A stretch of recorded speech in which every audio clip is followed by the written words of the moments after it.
Let's go, Group Coach Nation. Oh boy, oh boy, oh boy. I got a treat for you today. Scott Ferguson. Scott, I'm so glad you're here. Let me before you say anything, let me just give you a quick intro.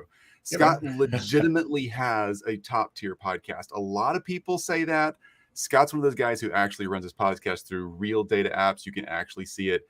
He's literally top of the charts guy. He's got Matthew McConaughey coming on his show soon. Billy Bob Thornton coming on soon. Scott's a life coach, a success coach, super serious military background in the Navy. Thanks for your service, bud. Yeah, man. Does tons of work for nonprofits, tons of speaking. Scott, like, you are so encouraging to me every time we text back and forth. Like every freaking time. I'm truly like, yeah, I'm embarrassed to say this. I'm a little bit of a fanboy here. I'm truly super stoked to have you on the show, dude. Thanks for being here. It's all an act, really. I'm a douchebag. I'm kidding. I really appreciate the kind words, man. The intro, and it's right back at you, C-Dub. I mean, it's like it was kind of like a fanboy moment when I got to meet you at Podfest this year as well, because you came recommended to me for your masterminds from like 10 different people. So the feeling's mutual, 100%, brother. That's so great, dude. Well, let's have some fun. So everybody, we do this as always. If you want to ask questions while we're live or after live, just fire up your questions. We'll get them to Scott. I'll answer them however you want to go with this. We'll push them the right way. Just mention us in the comments so we can get them wherever you're watching this thing or listening in. So Scott, let's just dive in. We didn't do the pre-chat before the show. We cut the crap because we just want to get on here so you guys can actually hear what we're talking about. So Scott, I have like so many questions for you. You're 300. I'm looking at your Apple podcast right now. 382 episodes in. Yeah. I mean, just an insane run. Amazing sponsors, amazing guests. And tell me this, if I can just dive straight in. Sure. If there is one piece of advice that pops in your head from all the guests you've talked to, from all of your motivational work that you've done personally and for others, one piece of advice you say, this is what I would tell entrepreneurs, leaders, coaches, consultants, speakers, the people in our audience. What's that one piece of advice? It's easy, man. Do it for the intention, not the attention. When I started this show, I did it for the intention of being selfish to pick minds of people like you. And this thing happened. I don't know if you heard of it, coronavirus that happened, right? And it just like kind of blew up the show because people were looking out for content for, I only interview people that will talk about leveling up their lives and stuff like that. So I did it for the intention of helping others and also including intention of helping myself. I didn't do it to get famous. I didn't do it for anything. It was just a passion project, man. So, and I take that advice daily because sometimes we can get successful and a little full of ourselves and we start doing stuff for the attention. So as long as you stay intentional, life just works out, brother. That's good advice. That's like the reason, the why behind it. That's really good advice. Okay. Now, tell me this I'm just going to keep going down this little train here. If you're doing it for the intention rather than the attention, for many of us, me included, I get super focused on the production because we got businesses to run. We got coaching programs, we got speaking gigs, we got books to write, whatever we're doing. The production of it starts to take the focus. Sure. What's your advice for all of us who are just, I mean, it's a busy world out there. What's your advice for all of us that are just so production oriented? Because it's kind of what we have to do sometimes to get back into that intention space. Sure. Basically, I would strongly recommend like doing your first 10 to 15 to 20 episodes by yourself to learn how it goes. After that, most cities have community colleges. Right. And I just put I went to the community college, put something on their board. I actually put it on a forum. They allowed me. And I was looking for interns to basically set your podcast up as a company first. 100% do that. And LLC it. Any lawyer will tell you because you could say something that could, make people mad and it's going to come back on you, just anything. So have it business up and then go and find an intern that forgot more about technology than you ever will. Right. And then bring them on to do the work for you. And that's what I did at Palm Beach State here in Florida. I just went and hit up interns. They did it. One of them is still on me. You probably have communicated with him a little bit every once in a while, Donnie Trubisky. And he's still, my guy, man. That's so great. Yeah. So I would strongly recommend doing the first 10, actually 30. I did my first 50 by myself, period. From transcripts to subtitles to everything. Wow. And it evolved out into different things because new technology comes up to where, I use like Kapwing for, subtitles and designing stuff. But I did everything myself. And even if I try something new, Chris, I do it myself first, just so I can see what's going to happen. And in case, someone gets sick, or like my other assistant, she had a baby, like what's her problem, right? But no, I had to step in and do a lot of her stuff as well. So, but that would be my thing is like farm out everything that you can after you learn it. Learn it first and farm it out. That way if it's getting done well and getting done. Yeah, that's great. Right. I love that. All right, so you're busy. You speak a ton. You just finished a month of road warrior work, basically speaking and having fun. How do you balance your day, your week, maybe even a month, to where I know there's no perfect week or day or month, but where you at least keep that pendulum from swinging too far to exhaustion or too far to not enough getting done? How do you structure things? Thanks for asking. That's a great question. And not to downplay your word balance, but balance to me, and I coach this, I speak about it on stage, is junk.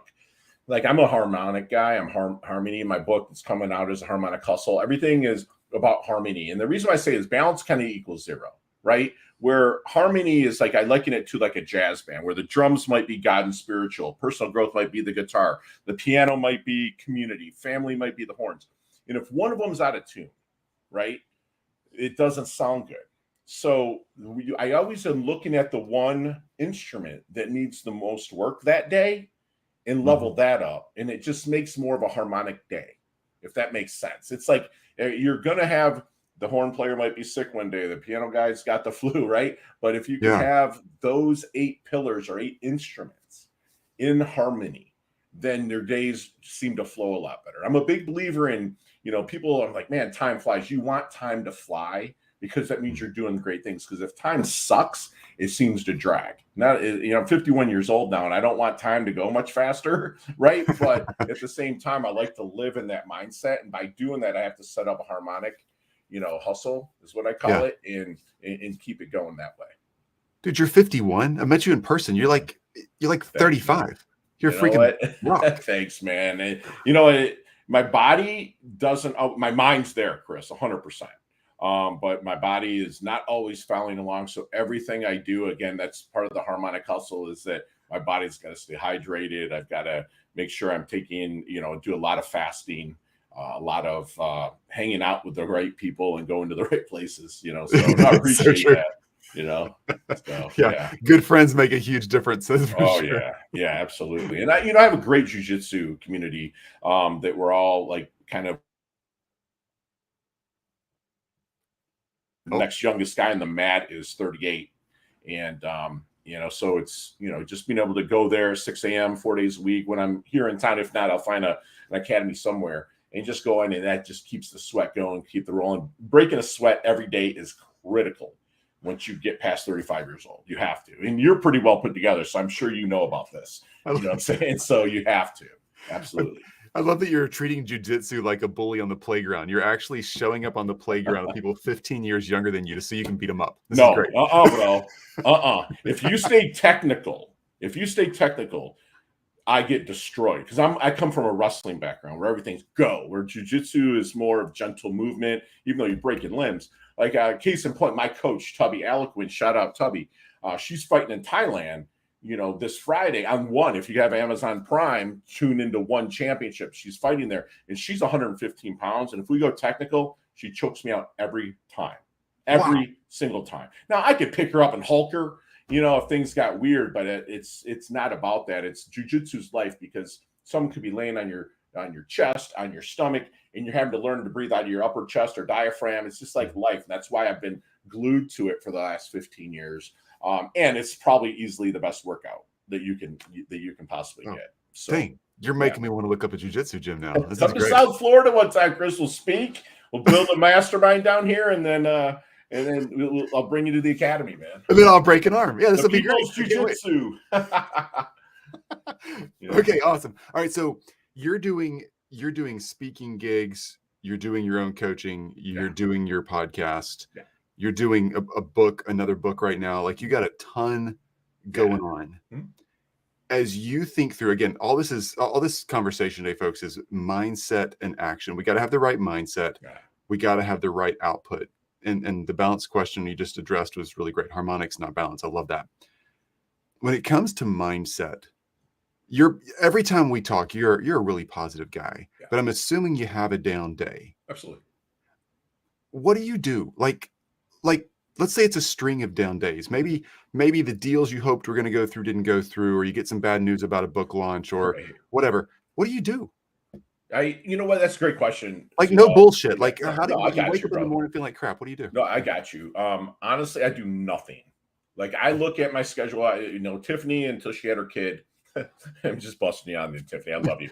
I can't do this without you, so don't take offense. Yeah, hey Tiffany, sorry about this. But no, I'll tell Tiffany, I'm having a day, and that's all I've got to say, because she's been with me since 1999, 2000, right? And so when I was building a real estate business, and she knows what that means. So you will push everything unless it's absolutely critical.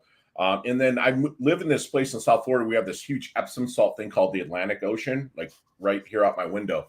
So I will spend the day there, man. But while I'm doing it, that I treat it as a sabbatical. I treat it as a reset. I won't touch my phone. I will listen to podcasts that might have nothing to do with business. Maybe I call it, ear porn, and I don't mean like pornography. I'm talking just like a mystery thriller or something, just escape. And just acknowledge it, man. First thing is to acknowledge it and know that I'm a huge journaler, bro. A huge journaler. I have journals all the way back to 2003, right? So I will journal, and then I had them all digitalized. So if I'm like bad day, I just search bad day and see what I did. And I've just learned to say, let everything go. If you can't clear your schedule, only do the criticals. Love on your woman or your man as much as you can, and walk your freaking dog if you have one. But the thing is, the ocean is what got me here. I would much rather be, honestly, Chris, in Tennessee, where you're at, in the mountains, okay, than on the beach. But I need the beach because it's healing, So, but I get it. That's what I do. I step away, and I have no problem doing it. Okay, so I'm seeing your pattern of where you go to get the space you need. But what I'm hearing, the foundation of that is you're giving yourself some grace and space in a down day, and you're not hustling through it. You're actually giving yourself a chance to step back. Sabbatical, baby. It's I've been blessed to meet Raman Sharma a couple times, and the one thing I picked up from him is to have a daily sabbatical. I do a daily sabbatical. My daily sabbatical is usually with binaural beats, where I put the headphones on, and for 15 minutes, you don't nap. It sets you in like a delta wave. But I always reset every single day. I don't care if I'm in my car, I might be at my favorite kava bar, which I love kava. I might be at my favorite kava bar enjoying it, but if I'm feeling it, I'll go out to my car, put the headphones in, and do, a 10 to 15 minute binaural beat, and I'm reset. So every day there's a sabbatical, Chris, every single day. I'm actually going to pull up binaural beats on my computer right now. That's a really great tip. Yeah. If you go to YouTube, man, there's one. I'll send it to you like when we're done. It's like, it has a 10-minute, 15-minute, 20-minute, 25-minute binaural beats. You don't want to do it past 30 minutes because it'll keep you in like a REM state and never let you go to deep sleep. But in that 10 to 15 to 20 minutes, you feel like you've slept for 3 hours without the grogginess. It's just a reset for me. So I did a lot of healing from trauma work, and I did EMDR, which is a lot of binaural. But I've never done any binaural tones, or like you hold vibrators in each hand or tap left and right. I've never done that outside of therapy work, never just to be more meditative. I do breathwork meditation, but that's a really good idea. Yeah, it's the binaural beats is easy, and then in the mornings I have a meditation session, but I can't sit and meditate. I can do it, okay, but I don't do it. So I have like guided meditation, like by Dr. Joe D or somebody, just to get my stuff going. But I also make sure every week I spend 15 minutes. I know it doesn't sound like a lot of time, but just try this. 15 minutes, turn off everything. No reading, no nothing, and sit by yourself for 15 minutes without falling asleep, and see how you feel. Everyone's like, "Oh, that's easy." No, it ain't, dude. You're not driving down the street. Like, no, there's no, as you sit And I make sure I do that as well. There's a discipline and a solace that comes through that. It's almost like meditation. Yeah. So for me to be able to live a life of options and not obligations, my mind has got to be free to help as many people as I can. And I love these questions, man, because they're dialed into exactly what I coach on. Options, not obligations, dude. That's good. Huh. Tell me more about that. So how do you get out of, I'm writing this stuff down, dude. How do you get, most of us have been in obligation mode since we started kindergarten. That's that's the life we're handed and programmed to step into. 100%. Yeah. How do you, and even as entrepreneurs, which all of us in this audience are, and most people you talk to as well, how do you transition, even as an entrepreneur, with all the control we have? We all become entrepreneurs. We want more time, freedom, money, freedom. And that's like the biggest joke ever, right? How do you how do you step away from obligation into options? Basically, the smartest man in the room, Henry Ford said, is someone that hires someone smarter than him. So you're going to have to grind at first. And basically, is in those purple books that Kiyosaki read, that I read in 1999, that says, work your day job, but mind your own business. So I worked my 9 to 5, or, as a real estate agent, but my business that I was building was real estate investing. So from 9 to 5, it was real estate, from 5:30 to 9:30 was real estate investing. And you have got to just make the time for real estate investing be longer and the time for your day job to be shorter. And then you're living a life more of options, because it's going to increase your net worth, monetarily. It's going to increase your time to, get to the gym, take care of your temple and whatnot. So, you just work your day job, but mind your own business. If you're just getting started, if you're an entrepreneur now, then you've got to really prioritize and set your intentions daily, because my clients eat a gratitude sandwich every day, and they've got to have it in my email box by 9 a.m. their time. And it's basically, you're going to set your intention for the day. You're going to write your worries down for the day. You're going to have your act of service that you plan to do for the day. And then 14 things that you're worried about that's not working for you. And the sandwich is 14 things that you're grateful for. Okay. And so basically your intentions and your acts of service, and then in the middle are the things you're worried about. And then the 14 things you're grateful for is your sandwich, and that squeezes out the things you're worried about. So you've got to get into a state of being intentional about everything you do. And some of my clients, I have to start them with my doorway triggers, where, listen, before you walk in a door, we're going to say this. I don't tell them what to say. I'm not a consultant. I'm a coach. I believe that everyone knows what they want, but they don't know how to talk themselves into it, right? Mm-hmm. So that's what I'm there. I'm the guy sitting in most of my clients that I have in face, Chris, I put in their car. I sit in their car. One, I want to see how organized they are. If they have a crappy car, they probably need a little bit more help. But if they have a nice car, I sit in it and I say, listen, this rearview mirror is small for a reason. It's the past. It's where you want to live and learn, or, visit and learn from. This dashboard is freaking huge. It's scary. I get it. I point at their dash, and if it's a car after 2010, there's a GPS there. That's what I am. I'm your GPS, but I can't buckle your seatbelt, push the ignition, and go. You're going to put your intentions in there, and I'm going to help you get there, because so many people have a foot in the present, a foot in the future, foot in the past. They piss all over the present, right? So basically, we set their intentions, and then they plug it into the GPS. I'm able to help them get there, if that makes sense. It makes a ton of sense. Yeah, that makes a ton of sense. That's really insightful. The first time I ever started getting out of obligation into options was I read Tim Ferriss's 4-Hour Work Week. And there's a story behind that, by the way. I got to tell you. Go ahead, though. Yeah, I thought it was BS when I first read. I was like, yeah, everybody's read it. Everybody's got on their shelf. Yeah.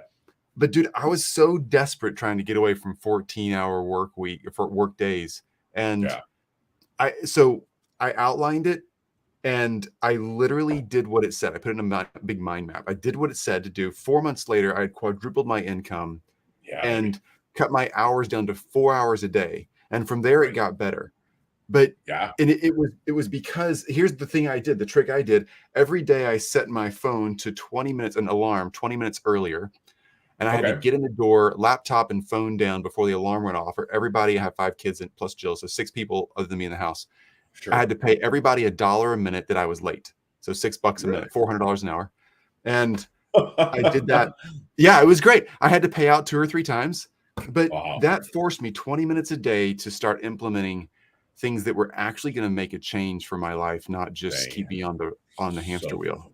right. Yeah. Absolutely. So 4-hour work week? Where'd that go with I you? Tim, read if that you're book. watching, it's brilliant. Thanks for the Yeah, I heads read up. that book in 2007. I was in San Diego when he lived there at the time, and I pounded on his door until he opened it. No way. Yeah. And it's funny, we met again. He's like, I don't remember that. How do you not remember it, bro? Some random He's knocking on your door. Yeah, come some on. random. He's like, oh, I'm busy. And I'm like, okay, that's cool. He acknowledged me. It was not like I talked with him and we were best buddies or anything, but it was just like I needed to meet this guy because I applied things in 07, 08 that I wasn't able to free myself because this huge meltdown happened in 9 and 10. I was really like married to the real estate market and got crushed. But what he puts in there is absolutely brilliant. And Tim lives it, and it's basically the more experiences that you have in life, the only way you can do that is to have options, be able to do them, and that's basic cliche, but you have to have those options, and in coaching, I'm not the right coach for 90% of the people out there because I take no shit. Okay. None. I don't put up with it. I don't allow it. I don't allow victimhood. And they know that I get fired more than I get hired. Okay. Yeah. And I understand, but I've interviewed, over 320 people on Time to Shine today. And I'm able to say, listen, I'm not the right horse for the course. So I'm so blessed to have 3 people that would probably work more for you, more of a kid gloves angle and do that. And the thing is people that don't want to take, or that can take the shit I give them, are usually people of influence and of prosperity. And so it helps me out. I get paid. You know what I'm saying? So, and I'm not saying that to sound arrogant, but a lot of the people, they need that. Instead of going, and I joke with them, instead of going to an S&M shop to be, demeaned or something, you got me that's going to coach you in a way that's going to push you. And I'm not going to get out of your comfort zone. I'm going to stretch that comfort zone way wide, bro. I'm sorry. Go ahead. And that's really insightful because I think the people you're working with, obviously super high achievers and already successful, they're where they are because they don't cow themselves to the crap. Like they're willing to work through it. So they're willing to take action. They're actually looking for serious accountability. And that is a big difference that I see with people who are successful and who are not. We all want to try hard. We all think we give it our all, but there is another level. And I'm sure you get your clients to that level. Yeah, there's that level. And, I'm blessed to have a couple of Major League Baseball players, UFC fighter, CEOs of companies, on my client roster. And so they've forgotten more about their business than I'll ever know. But when it comes to, I've been in hard target situations in life, whether it's in Iraq, Afghanistan, or, just in life.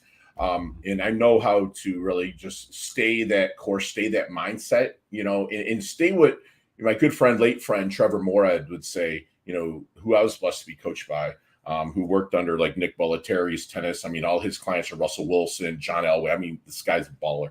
He's like, stay neutral. Like everything's about being about neutrality. And that's where I coach from.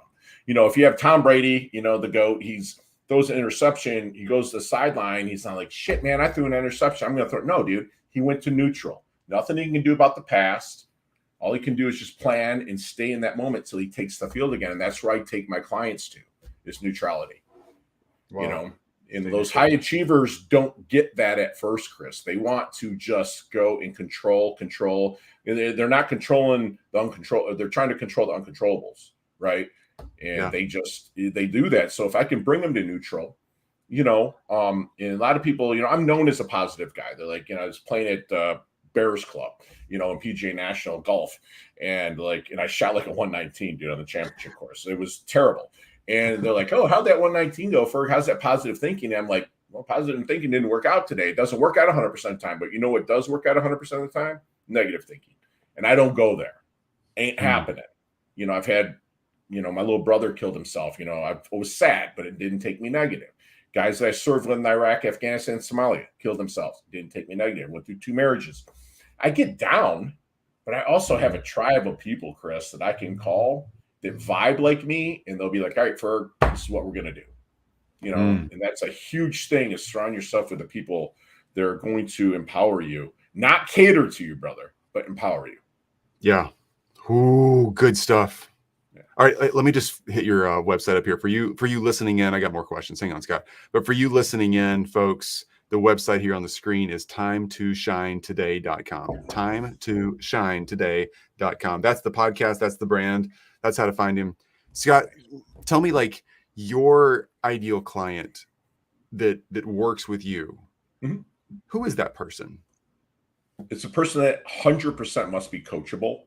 Huh. They that I understand there's things that happened in the past, but if we got to work on those issues, then I'm going to send you to one of my 5 psychologists or therapists to work with. Because again, I'm in the car looking forward through a huge windshield, and I'm going to take you there. I'm blessed to be a part of a rehab clinic here in a part of their aftercare program here in South Florida, where the people pay $82,500 a month, no insurance accepted, right? And they're super high achievers. It doesn't have to be drugs. It could just be burnout. One of them could be a slump in baseball, plays Major League Baseball, whatever. And they go there to get their mind set in a huge sabbatical for them. And then I'm part of their aftercare program. So it's usually my clients are achievers or want to become achievers. I do a ton of pro bono work with high school students, with college students. I go to the jail in Palm Beach County for people that are short timers getting ready to be released, and help and do a lot of pro bono there with helping get their visions set up for their version of prosperity. Mm-hmm. So my ideal client is somebody that is, self-driven, ready to rock, but they know there's more, right? Yeah. Because I just love to create life-changing coaching experiences for them. But I will help anybody that really wants to be coached. At least an hour of power conversation. I give them away for free. I don't give them away. I service them for free, for an hour. So I do have, if there's ever an offer in this, an hour of power, you can go timetoshinetoday.com/hop, HOP, hour of power, and fill it out. It's going to take you 15 minutes to give me some information, but we're going to get you leveled up, man. Why would anyone not freaking do that? Okay, so timetoshinetoday.com, the hour of power makes .com. Yeah, time to shine today. I know. Sorry, it's you know what, C-Dub, I own timetoshin.com. I was an idiot. Did not pay it was $9.99 a year for the URL. The person that has it now is in Colorado that has a cleaning company that has timetoshin.com forwarded to the cleaning company. I'm like, how much you want? He's like $7,000. I'm like, nope. Oh my gosh, come on, dude. The back of it. This is a good, I got to hand it to the guy. It's a good cleaning company name, but it's better for you. Yeah. I'm like, so actually it flows once you say it enough, like time to shine. Yeah, it does. Yeah. But bottom line, folks, go to time to shine today. I just keep timetoshinetoday.com. But here's my like challenge for everyone listening and watching. And then one more question for you, Scott. I know we gotta go. Yeah, man. Your work is so legit. The people you coach are so legit. You got Matthew McConaughey on your shows coming up soon. I would love to know the question you're going to ask him. And then Billy Bob Thornton coming up. You got some legit people in your world, some super high achievers. If you're not someone, if you're listening in right now and you're not someone who is committed to taking action that will make you better, your life better, the people you love better, then look in the mirror and have a serious talk with yourself and listen to more of Scott's episodes on Time to Shine Today. If you are someone who's like, I'm in, I know what I want, I'm a little fuzzy on what I want, but I'm willing to hustle and freaking do the work, I just need a little bit of direction, then go to timetoshinetoday.com, pick an hour on Scott's calendar if you can find one, and have a conversation. I've known him for about a year. He's the real deal. Last question for you, Scott. Thanks, Chris. Yeah, man. What are you hoping to achieve? Not in business, not in success, not in flash and razzle dazzle. What are you hoping to achieve for you, Scott Ferguson, by the end of 2023? By the end of 2023, I want to continue to plant trees that I'm never going to sit in the shade of. And that's an honest answer, bro. I don't care about monetary because monetary is coming. It doesn't matter. I've never worried about money. It's just something that I was raised very middle class, kind of poor, but I just never worried about it. I enjoy nice things like me and my lady do, but, I just want to continue, in mentor. You know what? I want to level up my mentoring a little bit more because I believe that the more you mentor, the more immortal you become, right? So I can pass my 51 years of knowledge onto, somebody. And that's where, like, it's not at the level of masterminds you put together, but I am setting up a mastermind with high school students, right? Cool. And we're going to put it together. And that's something I have to have launched this year, because I want those high school students in 5 to 10 years to be running the mastermind for the kids that are in high school now. So it's a tree that I'm planting that I'll be long gone, but I still want it to grow. Right. I love that. Planting trees that you'll never sit in the shade of. I love that mentoring is immortality. That's such a cool way to look at that. Dude, and it's also, lastly, it's so encouraging to hear someone like you who truly is a master mentor, master coach. You're really good. You're obviously coaching world-class people. They're leaning in. The thing that's cool to me is that you say, I want to be a better mentor or coach. Like, because I'm thinking, where else is there to go? But I just love your attitude to learn, and always, as you say all the time, level up. It's right above your head. Let's level up. Yeah. that is a joke. I was in the military, and like, I was big into like working out, doing ruck runs and stuff. Be like, let's go get a lift in. They'll be like, you know what? No, we're going to sit here and play Sega or Nintendo when they were still square controllers. We're going to level up. I'm like, you losers level up. I'm going to go train. Right. And it just stuck with me, dude. So it's been a fun ride, man. We laugh about it because where I live now, we have a little pseudo reunion every year around my birthday, because it's in February, and they have the Honda Classic, and veterans, they have this huge tent for us and stuff. Guys fly in, and dude, they around this area in Palm Beach, I'm known as the level up guy, and these douchebags that I served with don't let me forget it. So they're like, good. Remember that level up, dude? Yeah. So somebody got better video games and somebody got ripped. I love that. Yeah. Okay. All right, everybody. Scott, truly, thank you for investing in mentoring and leveling us up today. I really appreciate you. The pleasure's all mine, man. I absolutely love your guts and what you're doing for masterminds, help them, build people's businesses and stuff. And don't get me wrong, you're going to be coming to Palm Beach to help me with one of mine. I've got to get there. So maybe we should add that into 24 and we'll get that running, man. I can't wait, man. I'd come and cheer you on anywhere I can, dude. I'd be thrilled. All right. TimesToShineToday.com. Go see Scott there. Ask your questions down below in the comments. We got you oh man, sorry I missed this comment right here. Solomon. Yeah, I like that. I'm in a car driving, moving forward. Get it, buddy. Love it, man. I love it. Solomon, so glad you're here, dude. Good to see you, man. Oh, man. Love it. Yeah. Okay, guys. Y'all have an awesome one. Rock it. As we always say here, do work, get results. Just please freaking do the right work. Yeah. Scott's the guy for that. All right. Talk soon, everybody. Level up, brother.